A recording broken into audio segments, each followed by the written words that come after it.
Good morning, everyone. How are you doing after that assembly challenge? I believe the most challenging thing are those tiny little screws at the sonar head. Do you all agree with me? Yeah. I see you, Nadia. Okay, yeah. But otherwise it wasn't too hard, was it?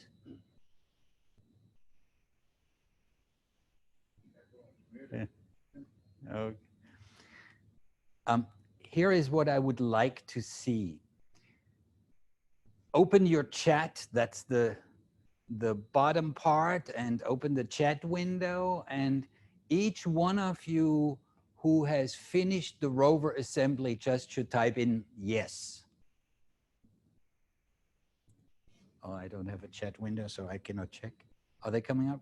Yeah. All right, thank you, great. There is only one thing I wanted to say, because we should not forget it. And let me get behind the camera. You all recognize this. This is the motor bit. The motor bit pretty much drives the motors, but we make all the other connections also on the motor bit. We could actually connect them directly to the microbit, but it's much easier to plug in into the motor bit. Did you discover there are two switches on the motor bit? There is one switch up here, that switch in the upper left corner, that's the on-off switch. You know that already, I believe. Did you all see that little switch down here at the bottom, at the left-hand side? There is another switch. And the label of that switch reads 5V and 3V3. And that means 5 volts or 3.3 volts. That switch determines how much power is distributed over the motor bit board. And that switch needs to be in the 5 volt position. So the 5 volt position is on the right. So check your switch. Things don't work, or things work strangely if the switch is in the wrong position. And to avoid that frustration, flip the switch to the 5 volt position. Any questions? All right, then I would like to turn it over to Dr. Bacot. Let me mute my microphone. Go ahead. Hi, good morning. Hope you guys rested well last night. So by now, we hope that you have assembled your rover completely and had a chance to work with your microbits a little bit with the rock, paper, scissors program and your greeting program. As we move forward into module 4, we're going to build on what we've learned from module 3. We'll take, in some cases, we'll take existing programs and modify the code to enable additional functions. In other situations in module 4, we'll create a new code, which then in turn can be modified later on for additional functions. Some of the things that we'll be doing is enabling control of your rover by a radio control mechanism using a second microbit. The other thing that we'll do, or another thing that we'll do, is add additional functionality in controlling your rover head. And your rover head is this piece right here, and attached to it is the sonar. And the ability to do that is crucial in later activities when we're using the sonar to detect things, objects, and object avoidance. And that will also flow into the competition portion of our program. Finally, we'll generate a program to control steering and speed, and you can change the variables that in that program to basically control to fine tune your remote control operation of your rover. So as you go through this, remember to refer to your hardbound copy and also to your online copy of your module directions on Google Classroom. When you create a file and save it, you can download directly to your microbit, but it's also probably a good idea to save it to your flash drive. That way, if something happens, you've got a backup there. Let's see what other notes I have. You will, at some point in time in Module 4, be using 2 microbits, and that comes into play when you're using your remote control. 1 microbit will be used basically with part of the program to send signals to your rover, and then the other microbit will actually be attached to your rover. So both of those will be essential to getting the whole system to work. And because of that, it's probably a good idea to mark your 2 different microbits so that you can identify them readily. That way you don't plug in your remote control microbit into your rover and expect your rover to do something and it actually doesn't do anything. With that, we will be here all day, and I look forward to entertaining any questions or concerns that you have, and I'll turn it over to Laura right now.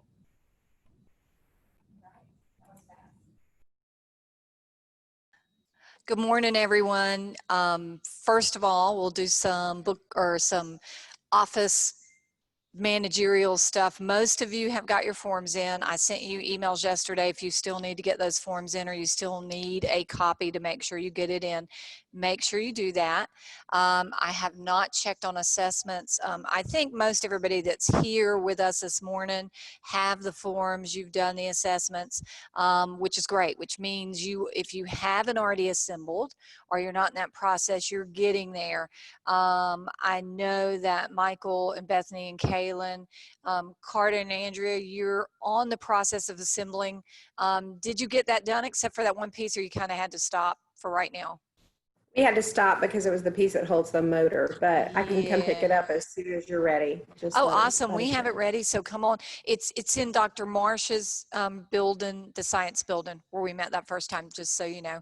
And I know Brian and Bethany, you're getting ready to assemble, and that'll happen. And Nancy and Noel, I know that you guys are getting there too. So we're really excited with you guys' progress. If you need us, we're here. I am going to show you a couple of things. One is an issue we had yesterday that's kind of quick as far as downloading onto the microbit and saving onto that USB. It can be very tricky, so I'm going to go there to make code. If you've not had that problem, great, but they changed the make code editor about a month ago. So some of the things maybe even we had put in our activity cards, how to download and things, they kind of change.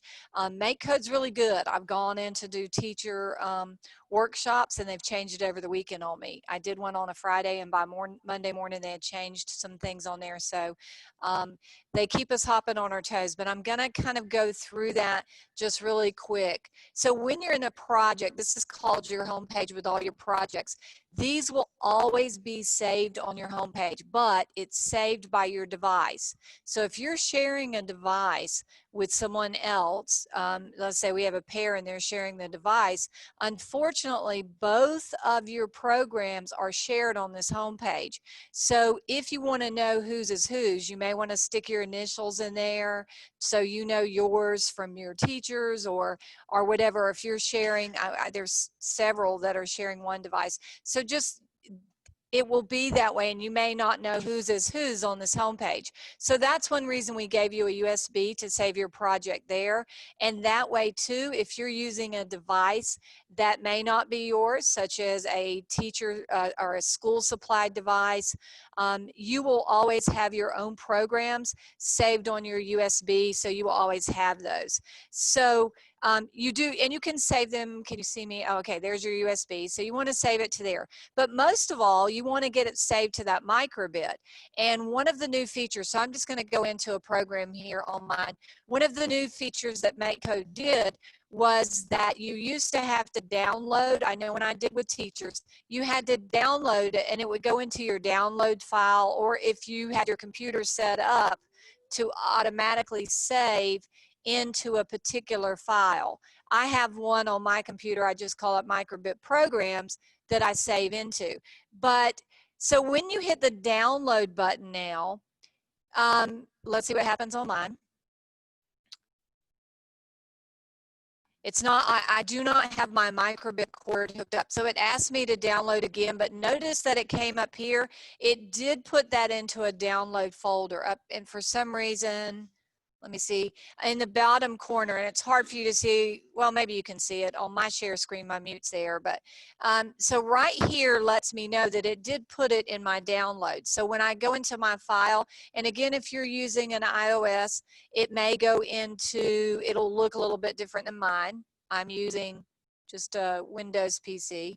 So if I open my folders, you should be able to find that in your downloads. Now, the tricky part is if your downloads are by alphabetical order or they're by date. Mine are in there by date, and so always the latest thing that I download is on the top. But I know working with teachers, some of you guys have it alphabetical, and you have to scroll down, and the first word it's going to say is microbit. So if you're struggling with that, jump on Zoom with me. We can share your screen, and I can help you find those if you're having difficulty. If you want to, one of the new things that microbit.org did is you can now pair this with your microbit.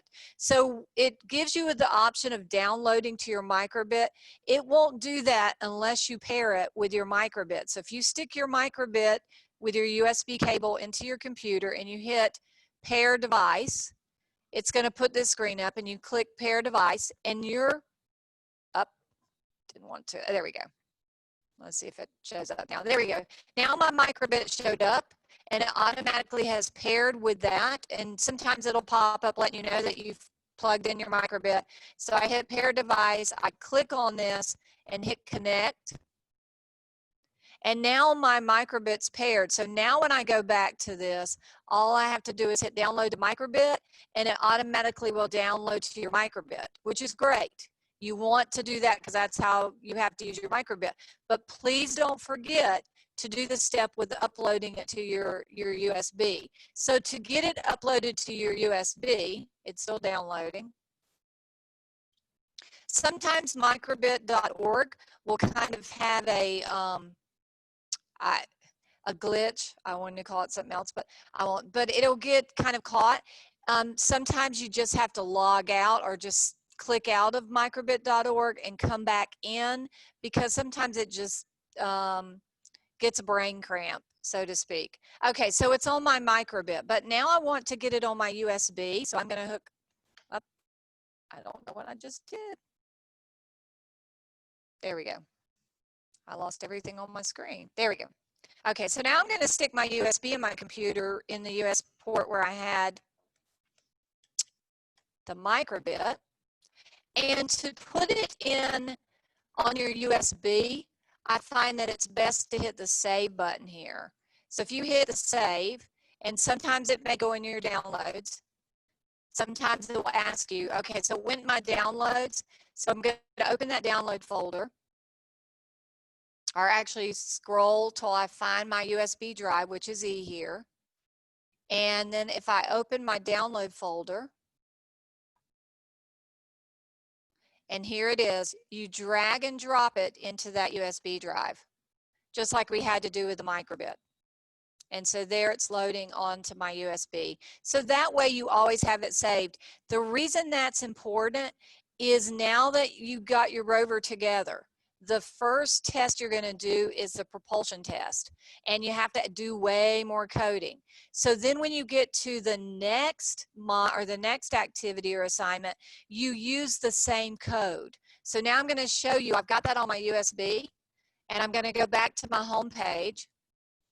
When you want to, you don't want to start a new project every time. Once you get into coding for the rover, instead of starting a new project like we did for the name badge and for rock, paper, scissors, you want to go to import, and it's going to ask, what do you want to import from? You're going to import from a file, and you're going to choose that file on your computer. And so you go and you find your USB, and you click on it, and the only thing I have on mine is a navigation. You click that and you open it, and it will import that. So now I put that here and I hit go ahead, and it's going to open make code with the code I've already started. So when you get into the rover programming, you don't have to continue to rewrite everything you did before. It's automatically there. And so then you just have to change certain parts. Now, sometimes the code won't use all those parts. Sometimes we don't change the forever loop. So you may just change something on the on start loop, or you may change something on the press button, A button loop. And I'm probably getting way ahead of you guys. But if you have issues with downloading on the USB or importing the code to use again, please get with us, because that's why we're here. And that will be a little tricky for you guys. So that's my handy tip for today on that. I'm trying to think. Oh, the other thing I just want to mention is Flipgrid. So there's going to be Flipgrid assignments if you've done the assembly. One thing we want you to do is go in and do a Flipgrid. We want you to show your rover from all sides. So with your camera, just show us your rover, front, back, so we can make sure you assembled it well. That way it'll help us troubleshoot. And make sure you show us the back, and we can look at your wires and help you out. Actually, if you show us the bottom too, that will be helpful, and maybe even a top view. So show us your rover from all sides. And then you're going to tell us what part you found most difficult. So what part of putting that rover together, that'll help other people if they're not there yet. And then give us a handy tip. Whatever your handy tip was when you assembled your rover, we want to know about it. What did you find useful that you learned, or maybe even from the video that was the most helpful thing in assembling that helped you make it easier? That's a handy tip. So make sure you do that. I also opened up another one yesterday called Handy Tips. Now this could be on assembly, but when you get into coding, and this one's open, it won't be on a link. I'll put it in the stream, but it's not in a link on your assignment. But as you're coding or as you're building or doing something, if you have a handy tip that you would like to share with everybody else, go in there and give that handy tip. It's great for everybody else. Actually, there was one shared with us yesterday. Thank you, Haley. And hopefully she's going to go on today and give you that handy tip. I'm not going to tell you what it is. I also know that some of you guys have already started thinking about things you can add and do to your rover, which is really, really cool. I'm going to go ahead and tell you about the first competition event. Okay, so the first competition event is, after you get your rover assembled, is that we're calling it Creativity Expo. And that just means, if you want, it's not a required event, but if you want to take your rover and add some creative elements. Now, be careful adding programming elements, test them out, because as we get more complicated, I know we have someone who's already thought of those things, but you can add things to this. If you want to add bling, or you want to add, make it look more like a real car, just be careful with the functionality. But it is called our Creativity Expo. So that is one of our events. It will be judged by you, the participants. We'll have a way for you to go in and vote on the one that you think is most creative, and the person who added to their rover in a creative way. So that is our first competition event that we're going to let you know about. Each day we'll kind of let you know about more competition events, because they all tie in to things you're doing with your rover. So once you get into propulsion, we'll let you know about that second event, which has to do with how the rover moves forward and backwards, actually forward. So that's it for me today. Any questions? Oh, another tip, be sure to look at your stream throughout the day as we add hints and things like that, or tips that we found out. I'm going to put the one in there that Dr. Morris shared. I'll put the picture of the motor bit and circle the part he was talking about so that you can see that up close in case you weren't sure from the video how to do that. And then, are we going to do 2 o'clock? Do you mention that? Yes, okay. So today at 2 o'clock, and I know some of your schedules, because you're flexible, but if at 2 o'clock you can join us, we're going to have Dr. Bacot come on and go ahead and tell you a little bit about Module 4. We didn't want to do it this morning because most of you are not there yet.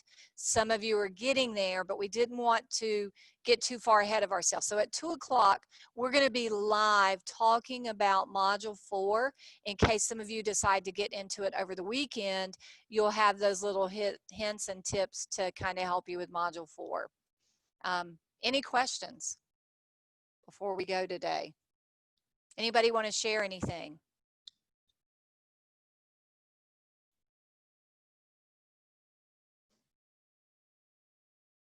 Okay, we've got some. Let me look at the chat.